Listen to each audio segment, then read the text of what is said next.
Time Travelling Team, the weekly podcast where we review every story of Doctor Who right from the very beginning. I'm Tricia.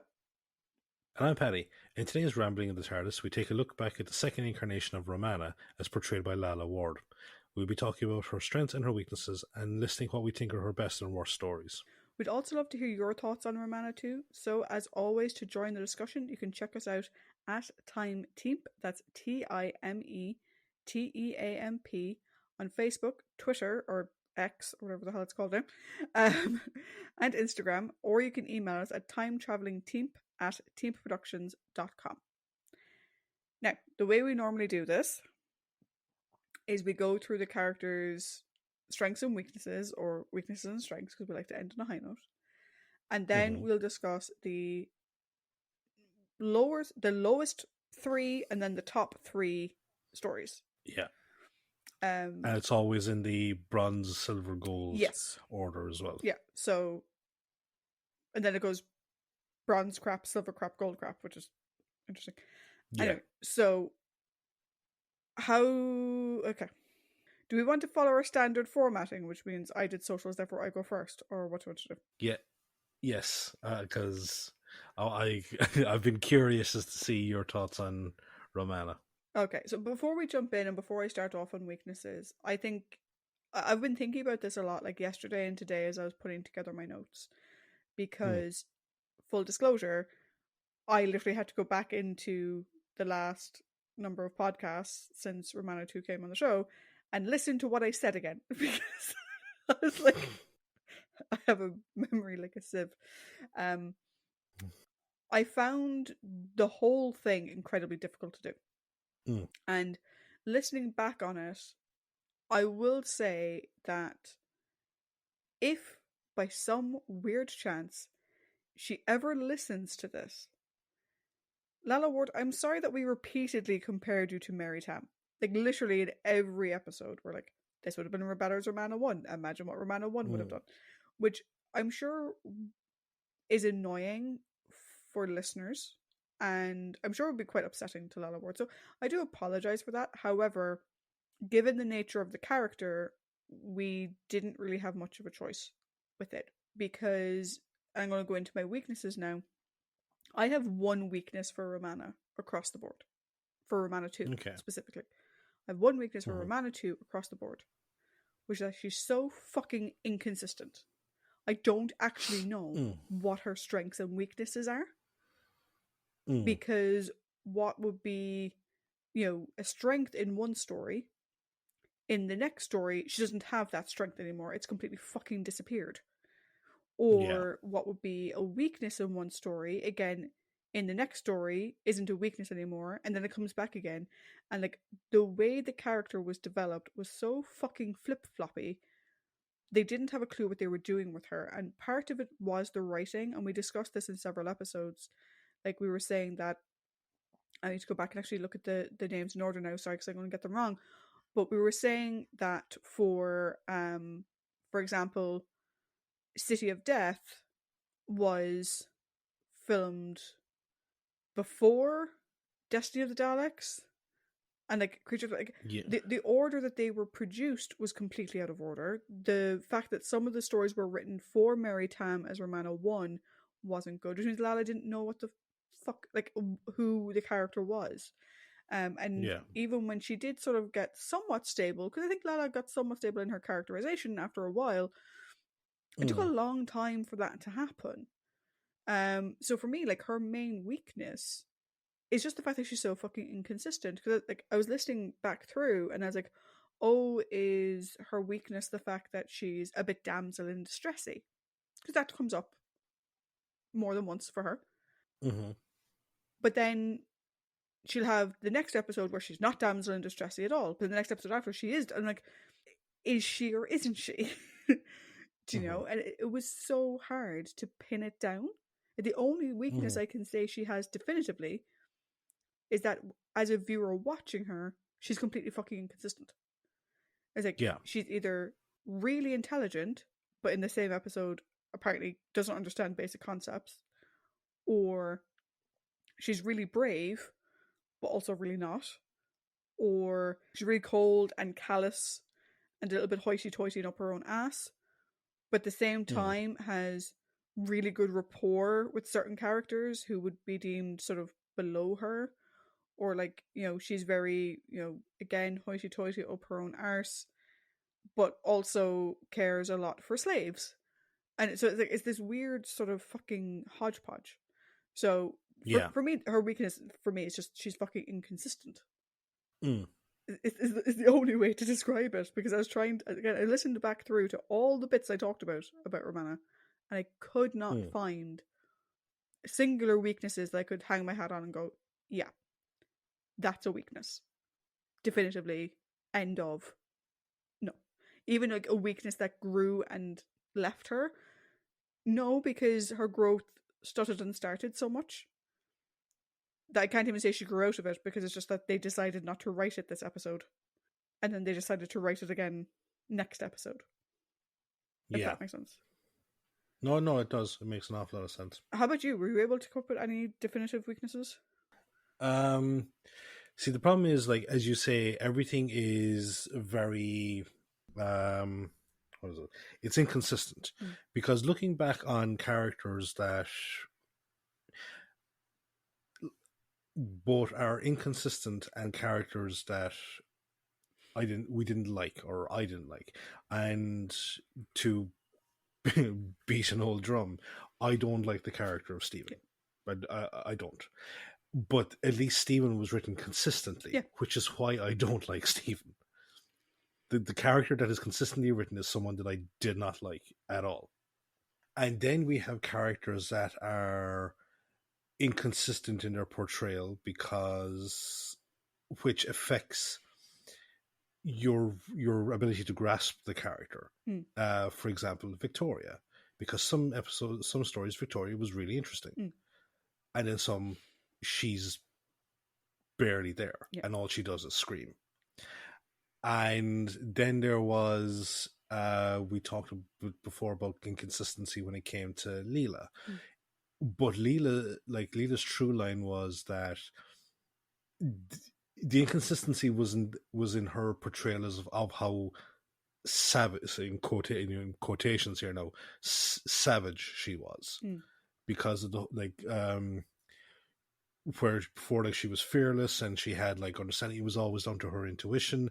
And then there's the episode where she's chewing the doctor a scarf because she doesn't understand what's going on. So that was weird inconsistency there.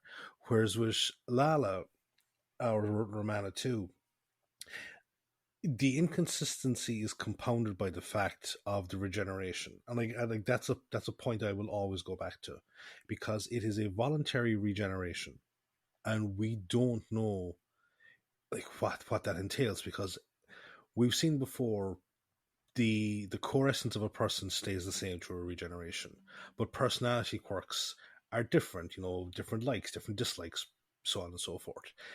We've never seen one, but that's always been under examples of duress or unexpected death. We've never seen one on a voluntary basis, and the personality shift with that was very jarring, I think. And so you're then trying to figure out, is it meant to be the same person, or is it like all regenerations? It's just a new characteristics with new attitudes, new outlooks on stuff. And then like as you said, it's just inconsistent. Like one week she's a damsel in distress, then the following week she's rough and ready. Next one episode she's kind, caring, compassionate. The next episode she's an obnoxious bitch. It's, and I know that we've been kind of joking about this is going to be a difficult one to do, and but while yes, it is difficult, it's also the first time I feel bad doing it, because it's so hard to give an actual honest opinion on this character because of how inconsistently written she was. Yeah, and that's why, like, I sort of felt the need to sort of include that apology to Lala at the beginning, because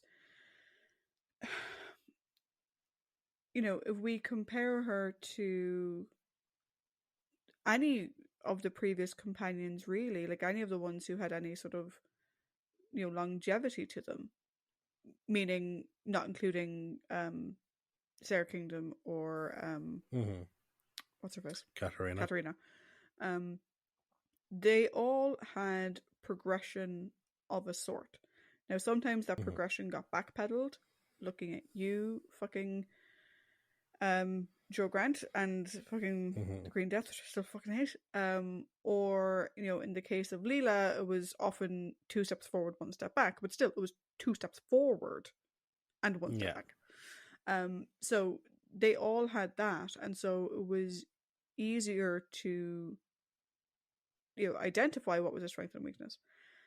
But again, for Romana II, it's difficult because, again, unlike, Doc Bill into Doc Pat, or Doc Pat into Doc John, and Doc John into Doc Dom, in the context of the character, this wasn't a force. She just decided to change what she fucking looks like. So why does she not continue to act as she did before and then gradually change into Romana II? Was the fact that right from out the gate, we had no fucking clue what was going on with her. And it remained that way throughout, and we've sort of said before, like, oh, maybe it's, like, I could see this scene working with Mary Tam, and I could see this working with Mary Tam.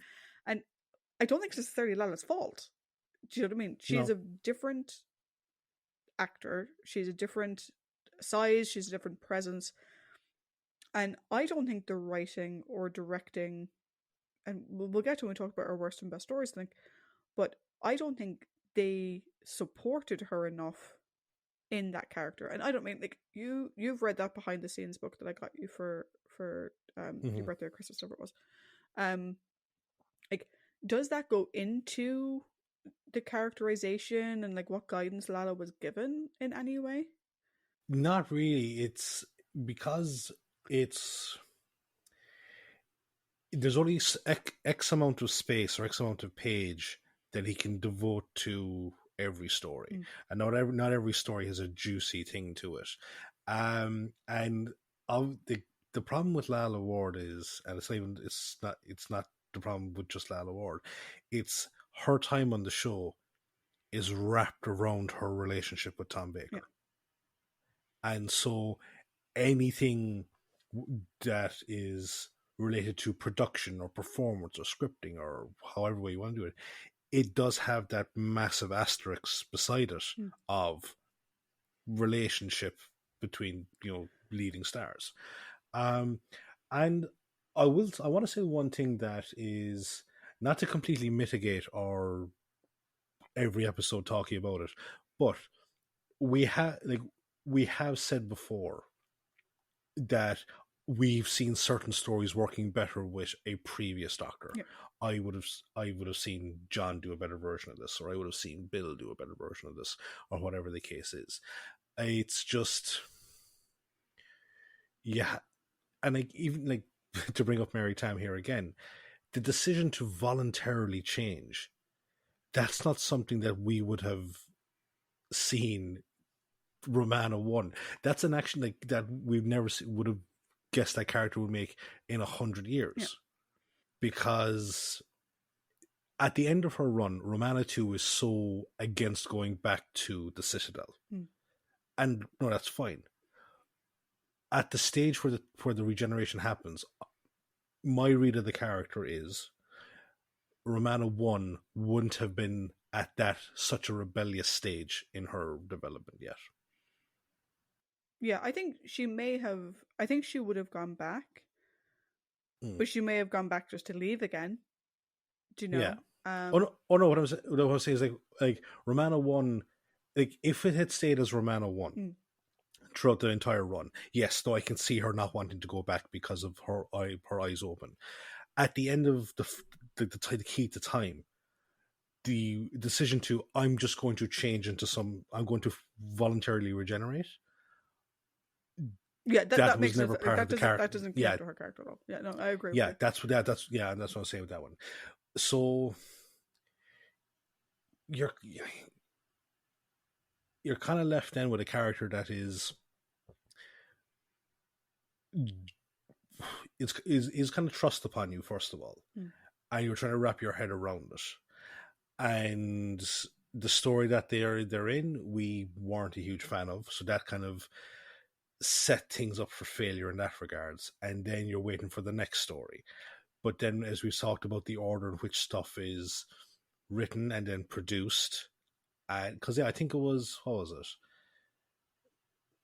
They shot Creature first because that was written for Mary Tam. Yeah, and then and then they did Destiny. Then they did City. Or something anyway. It was fucking weird. Something. Whatever it was. But this is the problem. Like when you're shooting stuff out of order for a brand new character and that no one has yet to write about, it's all over the place. So we had to wait for 3 stories before we were like, okay, we're finally getting some semblance of what this character is meant to be about. But by that stage, we had kind of like drawn our opinions.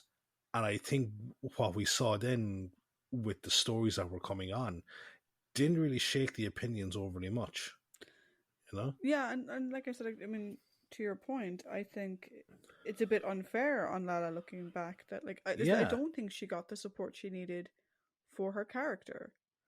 Do you know? No. Like you said, her first season, fuck knows what they were doing with Romana, who was Romana meant to be, blah, blah, blah.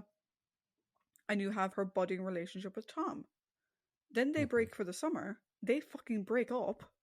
Mm-hmm. And so then into her second season, and for the first, half, if not the majority of the stories, the writers and directors are trying to keep Tom and Lala apart.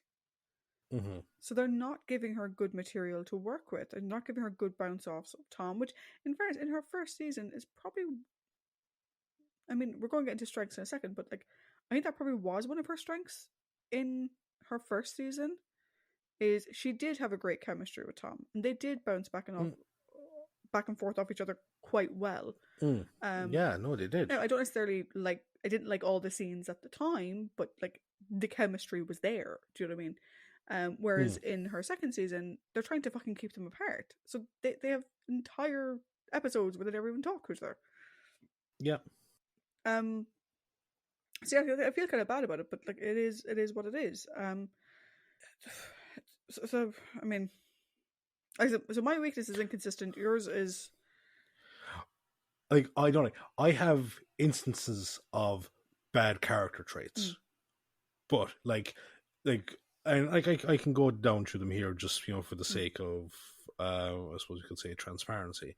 Like I put down that I had said that this is incredibly difficult because she's fairly inconsistent throughout the run. And I said that there were times where she was incredibly obnoxious, which she was. She was condescending to humans, like in, for example, Nightmare of Eden, or even City of Death.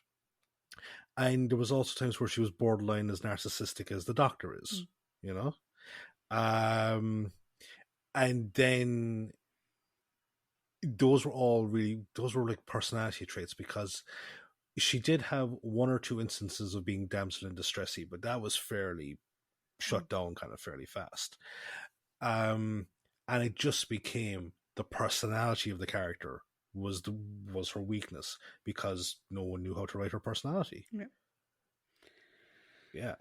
And I suppose then as well, for Lala, is that she's being handed scripts that are based on Mary Tam's characterization, which she has like, that's not who I'm meant to be. And then she's being handed scripts for a blank canvas, and then she's being told what her characterization is. So like, she has to work to someone else's standard, to create her own standard, and then to work to a standard that's perceived that she can be. Yeah. So like, yeah, it was tough. And like, that's why like we're always saying we'd love to hear feedback on these stories, because our scores are fairly representative of the fact that the last season and a half, or the last 2 seasons, were kind of rough watching because of this inconsistency in characterization, and also this inconsistency in script quality, just in general outside of Lala. It's not all down to her. Yeah. There was yeah. So like we joke and we joke, but at the end of the day, like I don't know about you, but I'm sad more than anything. Yeah, because like if we move on to her strengths, because unfortunately the same conversation happens with her strengths because she's Mm-hmm. so fucking inconsistent. What is an actual strength? So I tried to I tried to pinpoint it down, and to be honest, I really struggled. I really struggled Mm. because even the strengths that in one story I'd say like, oh, this is great, we get to see her intelligence. They undermine it in a second. But look, I Mm-hmm. was gonna list the ones that I saw that I liked, even if we didn't get to explore them as much as I would have hoped. Mm-hmm.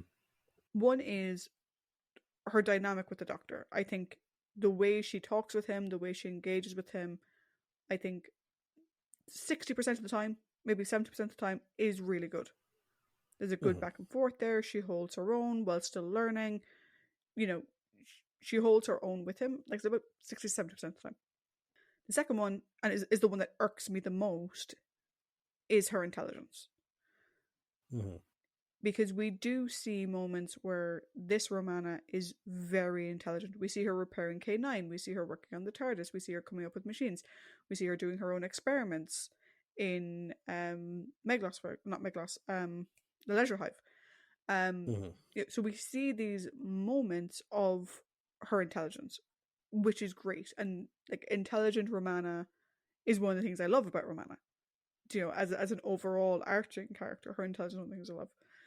And the other Mm-hmm. one, and the one that probably stands out the most to me, and this might be a bit of a spoiler for later on, is while yes, she is obnoxious, she can be condescending, particularly in her first season. She was very fucking condescending in her first season. Mm-hmm. She does have a protective streak in there somewhere Mm-hmm. of those in need, and we can see that in Horns of Nymon was probably the first big example of it. We saw it in Mm-hmm. Warrior's Gate. We actually saw a bit in Full Circle as well, even though we didn't get as much of Romana herself in Full Circle. Even as the way she reacted to Adric and Adric's Mm-hmm. companions, you know, when she could have been all bluster and what the hell are you doing, get out of my ship, she tried to be understanding of their Yeah. situation. Mm-hmm. And so that's something that again, I don't think we got to see it as often as I would like, But but like, it's something that I think is really good, and it's something that was built on from Romana 1, which was great because Romana 1, she went through that development of caring more for others, and then we got to Stones, and we got to Androids of Tara, which Paddy got for his birthday in the novel format. yes. So like, we go through that with her, and Mm-hmm. then Romana 2 has it's a bit dodgy, but then we see it go from caring for an individual, like was largely what we saw with Romana 1. Again, that bit in Androids where she's walking, oh, fucking love it. Yeah. To Horns of Nymon, where you've got Romana blocking all of these slaves and Mm-hmm. standing up, or tributes rather in that story, and standing up for them and blocking them. Like, that is a continuation of the growth we saw in Romana 1 into Romana Mm-hmm. 2, that when we did see it, I fucking loved it. Again, Warriors Gate, I don't know if we might talk Warriors Gate in a bit, we'll see. But we saw it there as well. They're slaves, we Mm-hmm. can't leave them there, we have to go back for them. That I think was really good. I don't think we got enough of it, Mm. but when they did do it, they fucking did it well, in fairness. Yeah. And Lala And played it astoundingly well. and you can even stretch it to the likes of Shada and State of Decay, because while there it's more wrapped around an individual, it's still there. Yeah. Yeah. So like I said, that's probably, for me, I think the protectiveness of those in need is probably the biggest strength, because while it doesn't come up in every story, when it does come up, they do it properly, they do it well, and it feels so genuine. Which I really liked. How about you? So first things first, I had the guy. For obviously, the people can't see us. I had a big stupid smile on my face when you said I got my birthday present of Stones of Blood and Androids of Tara. Can't wait to read the novelization. No, I'm pretty much kind of spot on with what you're saying in terms of strengths, because yes, we actually get to see that her practical intelligence is on par. No, we knew it from the previous incarnation. But we see it here again, more experiments being done. However they end up, we'll potentially talk about. But the fact that she's able to do these things by herself is there. Also, like, yes, she's the one constantly repairing K9, but that leads to like a good relationship with K9 as well. I enjoy that aspect of it. But no, it's her protective nature. I think is her biggest strength. Is her plight to protect those that can't protect themselves. Yeah. No, so like I don't have really anything to add onto what you said because it's the only thing that rings true and clear without any sort of dumbassery attached to the end of it. Yeah, I would agree. So next we go through what, in our opinion, so Paddy's opinion then in mine, or my opinion personally, Paddy's, are the best and worst stories. And this was hard. Because I maybe picked out one for both, and then everything else just sort of lived in the middle. And to try and come down with a 3-2-1 was actually really fucking hard. Yeah, like at one point there, I was just kind of going. It might even be a 2 each. Yeah, because it might be actually. Oh, I don't know. I think definitely for my worst story, one of them I have in there. So I'll just give you my list, right? So, again, least worst to worst. That's the way the ranking goes, people. It makes no difference. Least worst to worst. Shada, the Leisure Hive, and Destiny of the Daleks. All right. One of those is because she does nothing. Okay. That being Shada. She does fuck all in Shada. Do you not want to hear my ones? Yeah, but I was saying, like, in terms of like getting to 3, okay. one of those was just she does fuck all. Cool. Okay, how about you? So I have least worst, Leisure Hive. Middling worst, Destiny of the Daleks. Worst, Creature from the Pit. Creature did float there for a while for me. Yeah. But again, I'm trying to think back. I think I liked Creature because it was her most Romana oneness up until that point. Even if the rest of it didn't work, I think I liked her for that. But yeah, so why don't we do Shada, Leisure Hive? So I do Shada, we do Leisure Hive, we do Destiny, and then you do Creature. Yeah. So actually, sorry, I'm going to throw a spanner into that fucking work straight away. I'm going to swap out Creature with Destiny. I'm going to put Destiny as my number 1 and Creature as my number 2. Okay, so Shada for me, Leisure Hive for both, Creature for you, Destiny for both. Yeah. Okay, cool. Yeah. Why did I pick Shada? I listened back to each of the conversations. And, each of the stories we had, like, what the fuck was that, Romana, or whatever. Shada was the one where I was like, she does nothing on her own. And the few little bits we do get of her, where she could have shown her potential and her intelligence, was so massively underwritten. So again, I'm thinking that scene in the other TARDIS with Claire, where all they're doing is holding buttons. That's literally fucking it. They're just holding buttons. So, like, she is either someone for Skagra to talk to, or she's following through on someone else's plans. She's very little of her own agency. And we do get this sort of weird bit of weird lore around her, and a bit of a retcon of Romana 1, where Romana 1 was top of her class. She practically knew the book inside out and back to front, very sort of studious or whatever. And in Shadow, we got the fact that Romana repeated the Time Lord Oath as if she's bored child. She came across as bored of their history and stuff like that, which didn't really tie in with the character we'd come to know up until that point. So is it Romana at her worst? No, I don't think so. But like, and again, part of this was for all the fucking hype Shada got. There was very little Romana in it, which is unfortunate. Particularly for a story with so much hype around it, you'd want our characters to get equal development and equal growth and whatever, and she just doesn't. She just doesn't. And so for me, I think in terms of looking back on her character as a whole, that story had so much potential for her that was just wasted. And she was just there. And that was it. I almost had Shada as one of my top picks. Oh, really? Because I liked her interactions with Chronotis, and I liked her chemistry with the Doctor.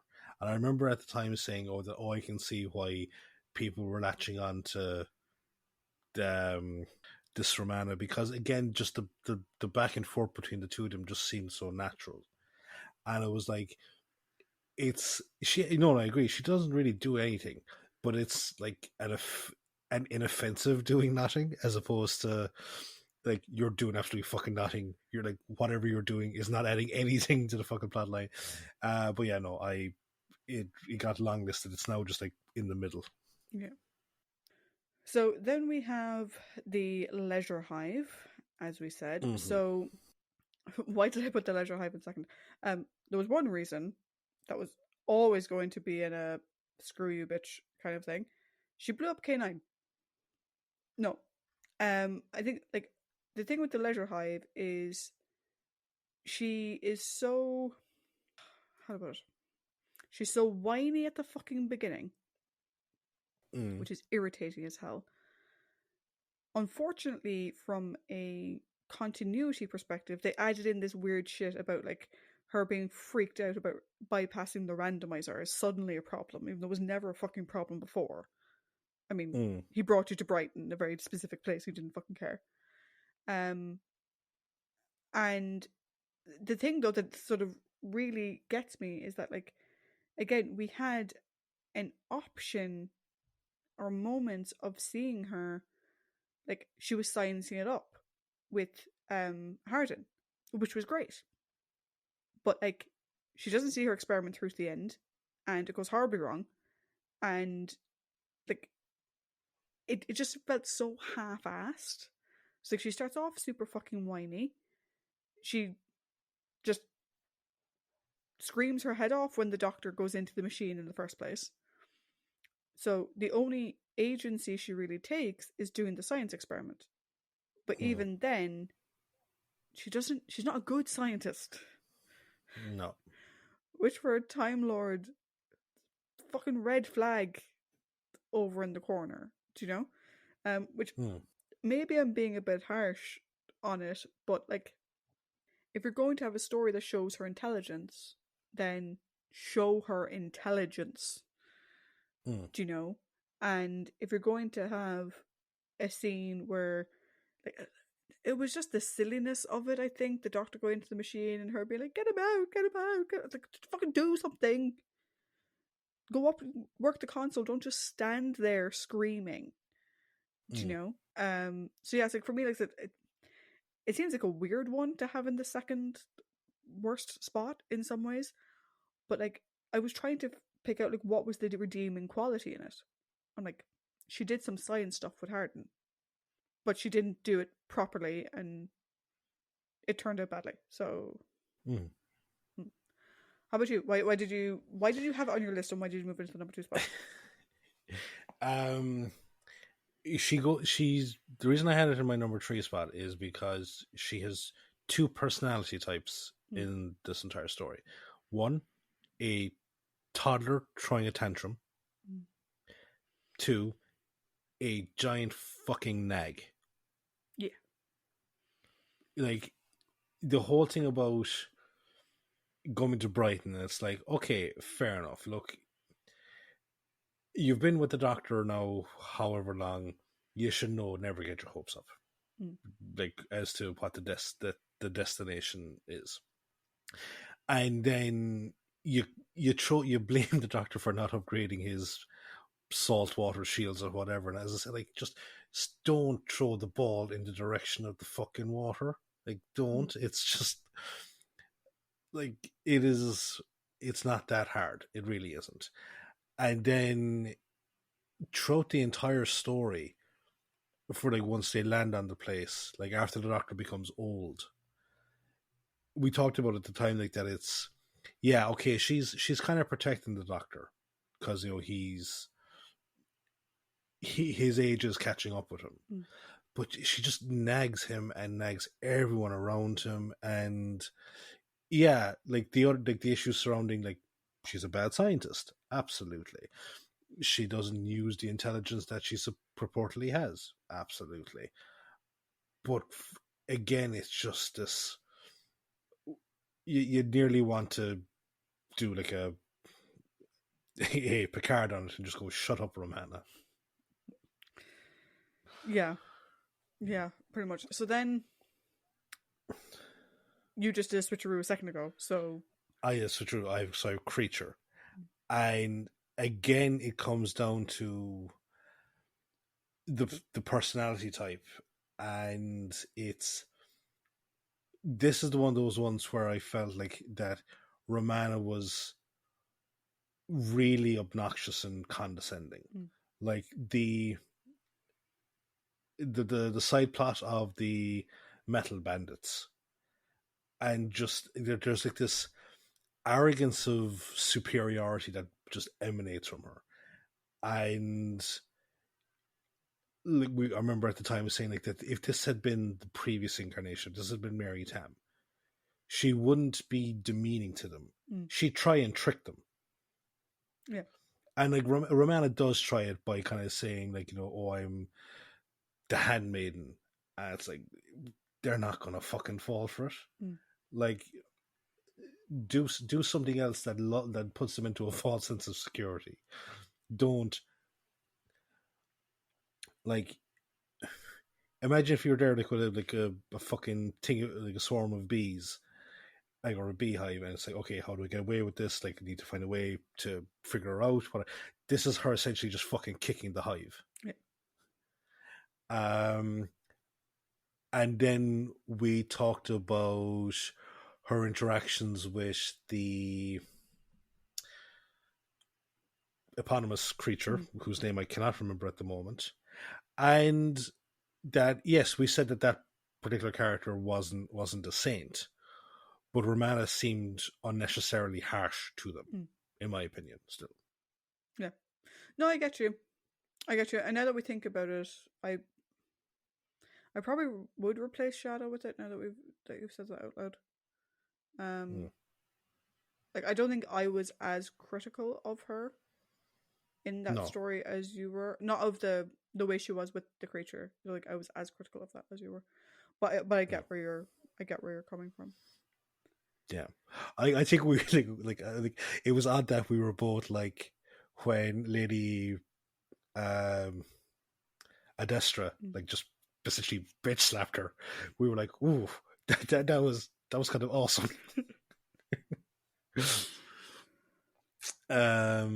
So then our joint number one is Destiny of the Daleks. I nearly said City of the Daleks. So for me, Destiny, like, I know, like, we've talked with previous companions, and like, you've sort of asked the question, like, is it fair to include someone's first story in best or worst? Is it giving them a fair shake and whatever? And we've kind of gone back and forth on that. I tend to, you tend not to, because you like to give them a chance to sort of bake in whatever. Well, I think it first came to the fore with Time Warrior, yeah, because Time Warrior was a 5, and we were like we're meant to be discussing the entire character's worth of fucking thing, and it's like to have the first story off the bat in either regards. But no, like I do agree like that there are times where something is so glaringly either one way or the outstanding or one way or the other that it's like you can't ignore it. So for me, the two big things in Destiny for me, because Destiny's actually was about shit anyway. But the two big things for me from Romana's perspective was one, the entire regeneration in general. Yeah. Down to the fact, like, I was listening back to this part, and I got so odd that, like, not only did she take this woman's face, she took her clothes. I'm like, what's with the clothes? But, like, the issue is that, like, they're setting up Romana II. Who is Romana II? Romana II is someone who thinks that she can just take on someone else's appearance willy-nilly because she'll never see them again. Which contrasted with Romana I, who was so shocked that the princess in Androids of Tara looked like her, and she was so taken aback by it, and so, cognizant of it and conscious of it. And then she then at the end of fucking the last story was like, oh, well, I want to look like this petite little blonde, so I'm gonna look at it. Like, why do it that way? And so the idea that she was choosing to change, which I don't hold against her. I mean, that's fine, but the justification she gave for the form she took rubbed me completely the fucking wrong way, and seemed very against type, like we said, for Romana as a whole. And the second thing is, this was like her most damsel in distressy. Do you know? So, like, I remember I asked the question at the time, what happened to the brave Romana who faced torture and death against the shadow with her head held high and never gave in? That was completely fucking missing from this. So if you were a fan of Romana, like we were, and you're going through all of Romana's stories, and then you hit this one, it's like a fucking slap in the face to the development that you've already seen. And it also just, like I said, it sets her up to be callous, obnoxious, condescending, entitled, but then also damselly and flaky, and, like, it doesn't set her up to be a nice person. Just like, if you liked Romana already, you're pissed off. And if this is your first introduction to the character, when I say, I've said it before, I said it on, like, the Half Measures podcast when we joined them, I tend to introduce people to Doctor Who through companions. I think it's easier.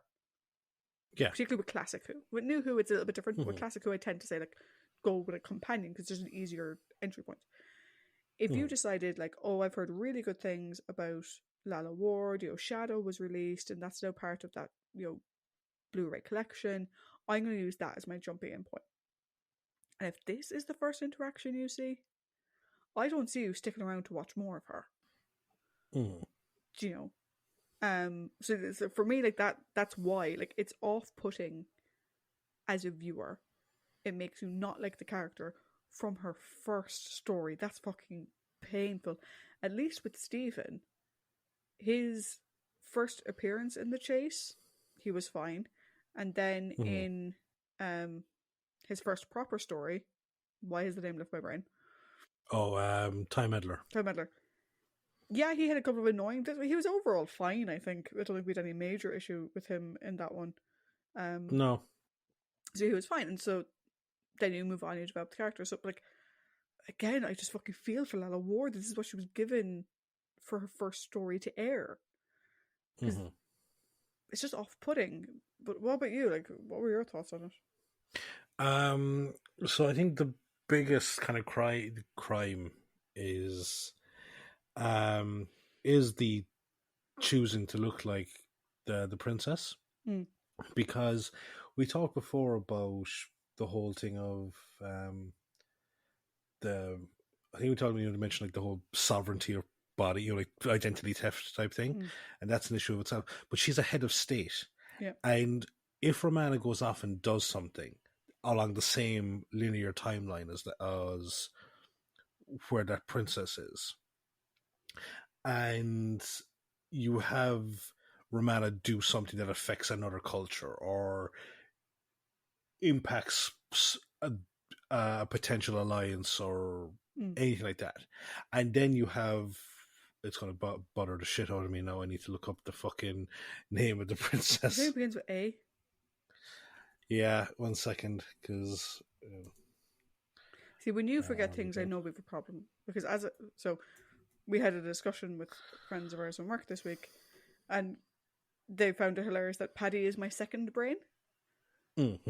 My brain has a limited capacity, And so Paddy's my external hard drive where he stores all the information I can't store. So when you don't remember things, I know we've a problem. Yeah. Princess Astra. Astra. I knew it began with an A, and I knew it had something to do with like I was like Andromeda. No, but I thought you were going to say I knew it had something to do with asses. No. But yeah, no, like Astra is the head of state. So what happens if, they decide to go on like a diplomatic mission to a place where Romana II has put in face as like public enemy number 2 or whatever, you know? They just like you didn't think of the ramifications of these actions. And it's just so narcissistic. Yeah. To me, anyway. Yeah. And then as well is the torture aspect of it, like, and it wasn't even like a ruse. It was the whole, it's like that joke of like someone that's getting like a tattoo, and you're like, oh, it really hurts. It's like, that's just the alcohol swab. that type of shit. That's the way that it came across.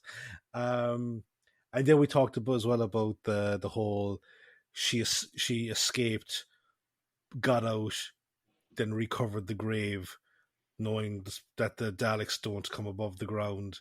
So what was the point in that unless to be just put a really cruelly intentioned prank on the Doctor? So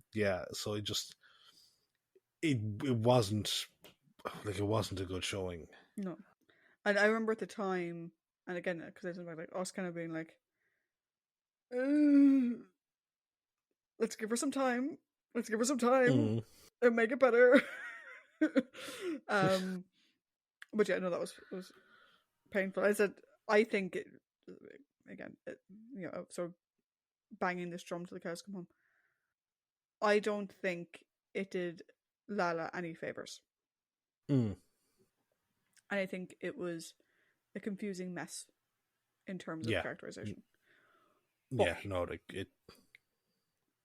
Let's end on a high note, which is our best stories, which was also equally fucking difficult. I technically only have one. Solid. To fit in some of the two. So, okay. In my number 3 spot, I was torn between 2. Okay. Which were City of Death and Warrior's Gate. Okay. Then the number 2 spot, I put Full Circle. And the number 1 spot, Paddy knew it was going to be, everyone knew it was going to be, Horns of Diamond. All right. What do you have? So in the number 3 spot, as I said, I was initially going to have Shada, but something else that was a bit more substantial took its place. Nightmare of Eden. Okay. Number 2 was Warrior's Gate. And number 1 was Horns of Diamond. Cool. So why don't you go first with Nightmare of Eden? Because I didn't have that anywhere in my sites. So why don't you do that one first? So it comes down to 2 key bits. And it is, one, that really good standoff she has with Fisk about abandoning the Doctor on the ship. Because it's her like showing the grit that we knew that she had. And she's like, you can't just do that. Or no, you can't stop me because his life is at stake. And she goes to press the button knowing that this guy is fucking trigger happy. So I really enjoy that. And the other thing then as well is her relationship with, and I had the fucking name there a second ago. Delia, give it to me. Yeah, Delia. I liked her with Delia because they formed a nice duo, you know. Because she was considerate, she was compassionate, and like she always made sure that Della's voice was heard. You know. So I enjoyed. Like, it was a good story. And she was a good. No, she did have issues in it, like with her really bad impression of trying to be the Doctor, and also her last kind of oddly, like, just her odd parting line. Because like, is that meant to be directed at a fourth wall break? Is it you were again speaking down about about humans? So yeah, but no, there was positives in it as well. Mm. Okay. Um, for me, why did I pick City of Death? Mm-hmm. Because I think there was a lot I didn't like about City of Death as a story. Mm-hmm. I get it. You're Yeah. in fucking Paris. Get over it. But Romana had some really good moments in City of Death. And City of Mm-hmm. Death is really the Romana intelligence story. Mm-hmm. Um, for Romana II, I think. Which I really liked. I loved her dynamic with what's his face? I've forgotten his name. Duggan. Duggan. I thought that was good and whatever. I did sort of flip flop between that though and Warrior's Gate because Warrior's Gate had that a taking control of her own life, Mm-hmm. and saying I'm not going back, I'm staying here, and her, constantly fighting for the slaves. I think for me, just City of Death just sort of was a bit more of, and again, I think part of this is City of Death was before their breakup. So we Mm-hmm. had got to see more fun interactions with the doctor. We got to see her cluing into things in the room, cluing into things in the basement. She had some good interactions overall. And she got to sort of have more of her own agency, I think. Mm-hmm. Um, so yeah, that's why it went to the number. Because it was fighting with Warriors Gate a little bit, but then that's because Warriors Gate was more recent for me. Yeah. So yeah, like that's why I've City of Death. So you had I Nightmare had of Eden, Warriors in number two. and then City of Death, Mm-hmm. and then you had Warriors Gate number two. So why did you have Warriors Gate number two? No, I liked Warriors Gate because yes, the primary thing comes down to the the plight of the Tyrells. Hmm. And I know that at the time I said that, oh, there is a little fucking asterisk beside it because it is that she's just using this as an excuse to escape from Gallifrey. Hmm. She genuinely seemed to believe in the cause, Yeah. and she repeatedly mentioned we have to go and save them. We have to make sure that they're all safe. And there was this. It did seem like a final return to form, like her interactions with Packard and Rorvik and Lane outside the TARDIS. This devil may care attitude, tricking them and fooling them, getting her way back onto the ship. Her interactions with Adric, it just it it was good. It was good to watch, And I was actually going, while the story fizzled out, at least Romana stayed consistent pretty much the whole Hmm. way through. Yeah, I would say so. I had Full Circle in second place. I'll talk about it in a second. I think the one reason why Hmm. I sort of bumped Warriors Gate out of that third position, because Mm-hmm. like originally, like I was doing this list, last night slash this morning, and I had Horns of Nimon, Warriors Gate, and Full Circle, and that was what I had this morning. And then I actually went in to sort of put in some notes. And the reason for me that Warriors Gate fizzled a bit was it was actually the bit at the beginning where she talks to the lads outside the TARDIS, Mm-hmm. because for me it didn't ring true, and her like stupid signal to Adric and Mm. whatever. And so I was like, oh, okay, like, I thought she was great, once she was on the ship, and once she had her like end of episode 2 scream. From that point onwards, I thought she was really good. But for me, like that bit at the beginning, I don't think was that strong, personally speaking. Um, Mm-hmm. No, I can but see that. yeah. So in second place, I had Full Circle, and Mm-hmm. again, Full Circle is going to be an interesting one because we've had again this discussion before. Do we include a story where, for a large portion of the story, the character is not the character? So they are Yeah. possessed or hypnotized or whatever. We had this. a lot with Sarah Jane. Yeah. Because I think we even had a discussion about Hand of Fear. Like, is Hand of Fear a great Sarah Jane story? But she was possessed for the first half of it, so how does that work?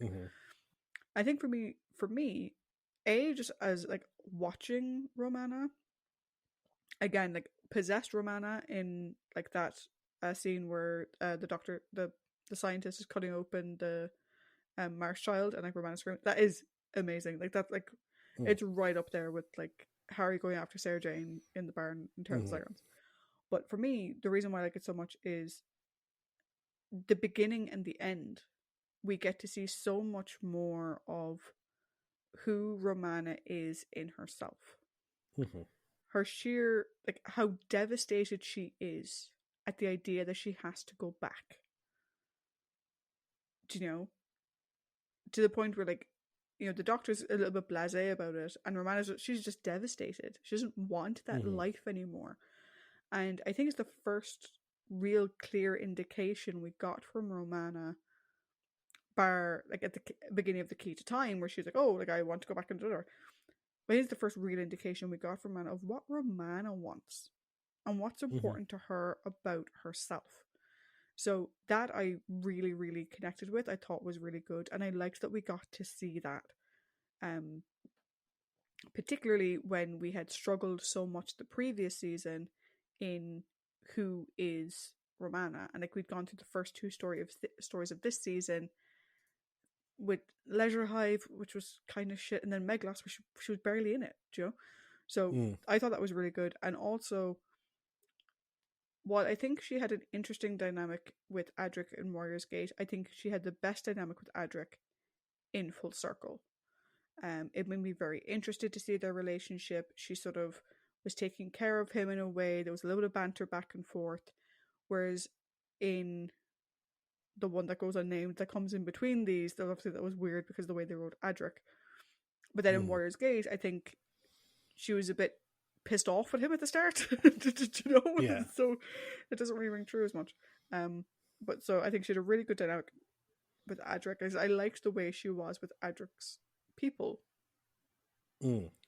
She wasn't holding their behavior against them, and she didn't blow her lid at them. She wasn't. You know, she broke the hold, grabbed the knife, and handed it back. And for all of her, you know, goodness to them, they treated her like shit. Yeah, you know? they left her to die. They left her to die and stuff. But yeah, so I think, like, for me, I think it was a really good indication of who Romana is and what Romana wants. That I don't think any of the other stories we mentioned really goes into as much detail. I said Warrior's Gate is kind of the other side of that, because the end of it. Yeah. But also, I think Warrior's Gate was a bit rushed. So that was why, for me, Full Circle goes in the number 2 spot. I will say, though, that I think Full Circle is probably Lala's best performance across the entire 2 seasons. Because while, yeah, I generally, just from the way that my head works, I generally kind of don't categorize the ones where they're possessed. Because it's always good to have, like, I think, yeah, like, I've always picked stories where, like, they're fully them for the entire story. Her acting while under the influence of that pathogen is fantastic. Yeah. Like when she's the wild lashy out animal, when she's the was it just like the hive minded, like letting the other marshmen in, and that section with when the vivisection is happening and she screams out is fucking amazing, you know. Yeah, so like definitely in terms of her acting performances, Full Circle, oh, definitely. And then we have the best of the best, which is the Horns of Naimon. Yes. I would say there's one or two things that happen in the story that are quite fucking dumb, such as leaving her Sonic on the bridge. Romana, what are you doing, dumbass?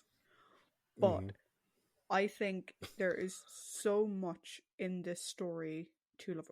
She created her own Sonic. That's automatically big tick, right? Again, it's her taking her own agency or whatever. She was separated from the Doctor for ages and was an active participant in that time. I loved seeing how protective she was of the tributes. Again, it's that scene. I Yes. can see it remind her sort of stood in front, hands out. Anyway, she's like knee high to a grasshopper. She's tiny, Mm-hmm. but she's there protecting them. They don't understand what's happening. She doesn't understand a whole lot more, but she gets the fucking gist. And she's standing up and protecting them. I thought was great. And again, like I said, it was that great call back to Romana 1. It's that perfect, like for me, the Horns of Naiman was that perfect evolution of the character. Mm-hmm. Yeah.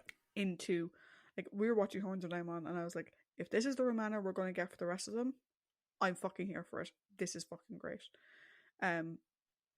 Her relationship, or like her couple of scenes that she had with Sezam, who's like the Daedalus-esque character, was so lovely and so sweet. And again, it goes back to that heart and that protectiveness that we didn't get to see enough of in Romana 2, but that was certainly developed from Romana 1.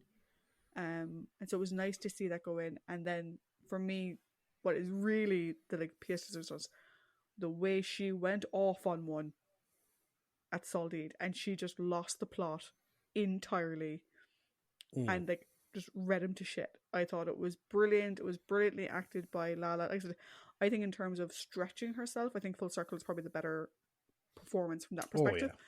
But I think in terms of giving her, like, again, it's that Greek tragedy, that Greek mythology storytelling. It was so good. And like for me, like I said, I thought like, oh, this is going to be the beginning of something fucking great for Romana. I didn't think it would be the peak of the mountain and everything else was fucking downhill from there. Yeah. Which was unfortunate. But yeah. What about you? What were your thoughts on it? We were talking about like dumb moments going.